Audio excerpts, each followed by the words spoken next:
Hi, my name's Phil. I like to talk about politics. In this video, I'd like to discuss the latest optimistic reports from Cabinet Ministers Liz Truss and Michael Gove on the prospects for trade agreements with Japan and the EU respectively. But first, if you'd like to be notified of daily news and politics, please subscribe to the channel and click the bell notification icon. So, with the prospect of agreement with Trump's America, thankfully off the menu for 2020 at least, the government's attentions have focused on the EU and Japan again. Obviously, those talks were always ongoing anyway. The Japanese trade agreement. Now, this has been spearheaded by Liz Truss, and you would think that would be more straightforward.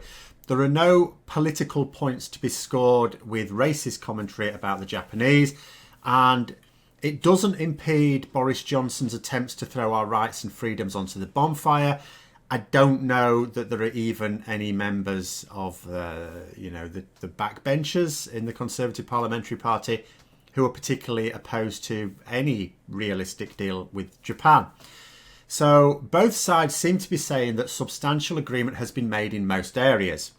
And we're down to discussing the fiddly small detail, which is just as well because these talks are supposed to be taking place at breakneck speed. We're supposed to be concluding them in a few weeks' time. Japan hasn't got time to be messing about if we want something in place by the end of the year.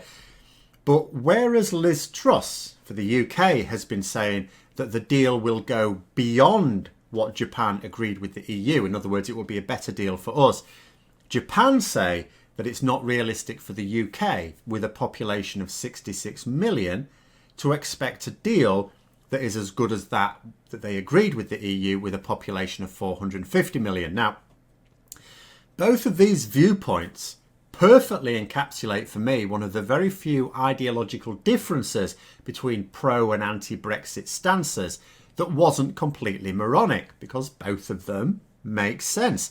So the pro-Brexit argument is when you conduct trade deals alone, you can focus entirely on what each party wants. It's like, okay, so we want this access to your markets. In return, you want this access to our markets, and you come to some sort of agreement that is perfectly tailored to each of you.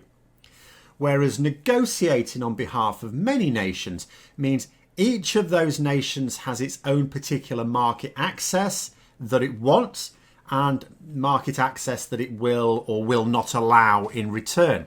So that means having to make lots of compromises that are not necessarily in your interests as a lone nation.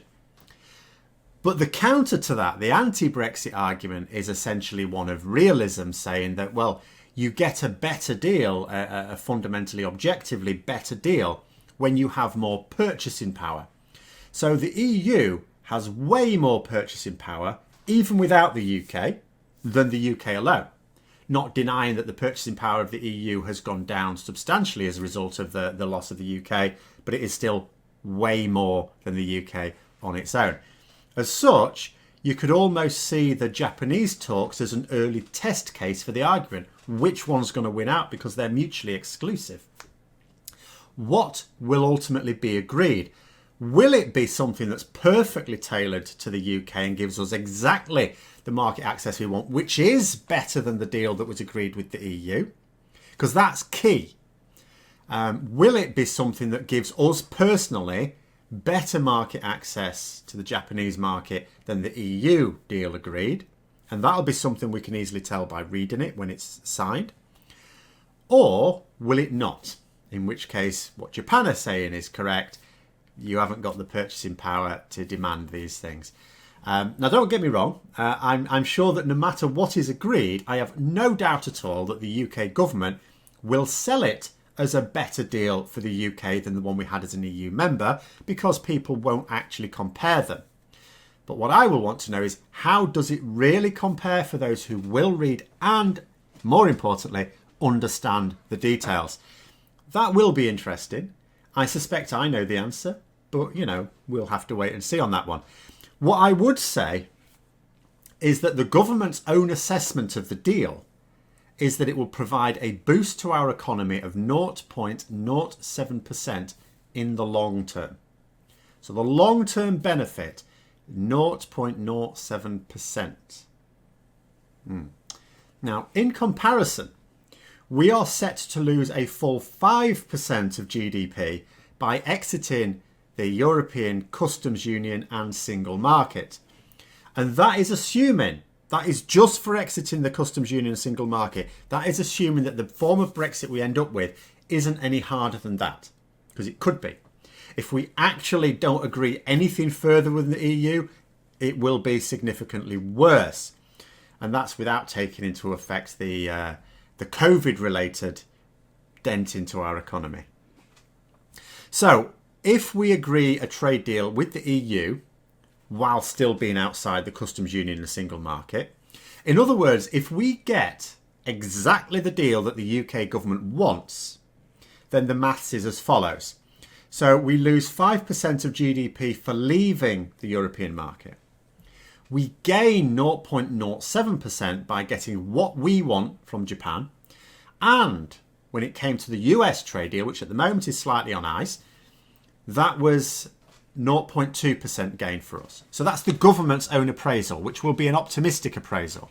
0.2% gain from the US trade deal, 0.07% gain from the Japanese trade deal, and that's for what we want. So a net loss of 4.73% of GDP. And that's just considering Japan, United States, and the EU. That doesn't factor in other markets that we trade with, because there hasn't been any figures for that. And again, I emphasise that 4.73% loss is if the UK government manages to negotiate all of the deals that it wants with those three major markets that it is currently talking with. So if a loss to our GDP is what the government are hoping for, what's going to happen if they get less than they want? But anyway, on the subject of getting the EU deal, because the Japanese deal, surely there shouldn't be too many impediments to it. It may not be as good as we want, but I can't really see, it wouldn't make sense to me for there to be no agreement. The EU one is a bit more precarious. So on the subject of that EU deal, which means a loss of a mere 5% of GDP, Michael Gove has just said, "I'm confident that there will be a deal. I think there has been a welcome change in tone over the last few weeks. The omens are good for a deal." Now, you can tell what he means by a statement like that. He's basically saying, oh, the EU were so intransigent, but they've been softening their tone as they've got close to the deal. Because remember, what they said all along is, we just have to sit on our hands, we just have to stare them out, and they will crack. So now that we're getting to, we're on August now. We've basically got September. We have to have something agreed by the end of October. Or at some point in October, for there to be enough time for it to be ratified everywhere it needs to be ratified. So what they're trying to do is create this narrative where the EU are warming, shall we say. But it is still an odd statement if you've been paying attention, because the last round of talks ended with Gove bellyaching about the EU, as per usual, and their pesky demands that the UK government keeps the promises it agreed to a few months ago. It's like, but we made those promises months ago. What? We have to keep promises more than the 15 seconds it takes for them to form out of our pie holes? And we haven't had any talk since. So I don't know where this softening attitude is coming from. But anyway, never mind. What I said is I would see this as laying the groundwork for what is to come. The government will have to agree something. The so-called bare bones, which is not much better than a no deal, but they have to agree something to mitigate the damage. I don't know what that is yet, but they can't actually leave the EU without further agreement, because it would be ruinous, and they know it. But whatever they do agree to, they of course have to sell it as a victory. They have to sell it as the EU backing down to their demands. And this statement, and something else he said, is just getting ready for that. Because Gove also said that he was confident that we'd be securing the hallowed Canada-style deal, removing tariffs and quotas, he said. Now, the thing is that the Canada deal has tariffs and quotas. So that's a little bit like saying you were really hopeful of buying these nice new running shoes and then saying they'll be great for playing chess. I mean, it's funny when your daft old Uncle Jimmy says something like that, not so much when the senior government minister overseeing negotiations with the most important trading market on earth and our closest neighbours says it. And we know that whatever we agree with the EU won't have any of the key hallmarks of the Canada deal. Of course, it's been ruled out by the EU Parliament in a binding vote. So again, it just seems to me that whatever we agree will be billed as the Canada-style deal by Michael Gove, Boris Johnson and anyone else that they wanted all along, because this is how it will play in the minds of their supporters. The EU have firmly and publicly said that we will not get a Canada-style deal. They've said that. But Johnson, Gove et al. Have said that the EU will back down if we just stand firm. So then we'll agree something. We will agree something. And the government will say, we have agreed our Canada-style deal. Their supporters will think Gove has won a great victory. There will be no questions asked about what exactly makes it a Canada-style deal, or what exactly they think the EU backed down over. If anyone points out the fact that the EU say, no, this is nothing like a Canada-style deal, is it? Well, they would say that. They've been beaten by Boris Johnson and Michael Gove sat on their fat arses staring them out. There will certainly be no questions asked by Brexit supporters about what we backed down over as well. Of course, the fact that Truss and Gove are talking up the prospects of these deals, laying the groundwork to claim victory, doesn't mean they're inevitable. Like I said, I can't imagine that the Japanese agreement would be scuppered, even if we have to massively rein in our expectations. There's no political capital in doing so. But the EU situation is a bit more tentative, because there is always that worry. From the way they're talking at the moment, I have no doubt that Michael Gove genuinely expects to agree something. And he also expects to be able to sell it as something more marvellous than it really is. However, imagine the scenario, which I don't think is unrealistic. So the government's plan, let's say, is genuinely just to stare them out and get to the end and then suddenly pull something out of the bag and show how marvellous they are to their supporters. Doesn't matter what's in the agreement itself. They'll sell it as a great victory. That's fine.